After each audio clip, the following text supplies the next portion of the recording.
ঠান্ডা লেগেছে? নিমিষে এই টোটকাটা বানিয়ে ফেলুন, ইনশাল্লাহ খেয়ে উপকারই পাবেন।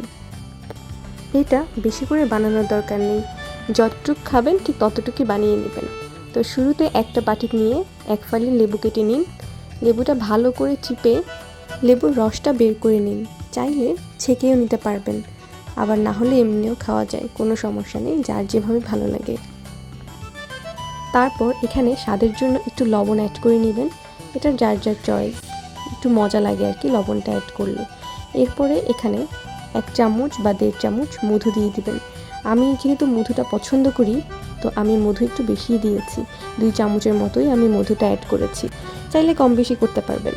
সাথে একটু আদার রস দিয়ে দিলে আরও বেশি ভালো হয়, ইফেক্টিভ হয় আর কি।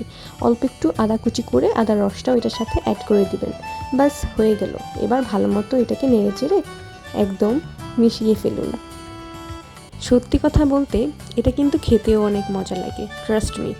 যারা খাননি অবশ্যই খেয়ে দেখুন, যখনই হালকা ঠান্ডা অনুভব হবে এটা সাথে সাথে বানিয়ে বাচ্চাদেরকে বা নিজেরা খেয়ে ফেলবেন। একবার যদি অভ্যেস করে ফেলেন দেখবেন আপনাদের আর ঠান্ডার সমস্যা থাকবেই না ইনশাআল্লাহ।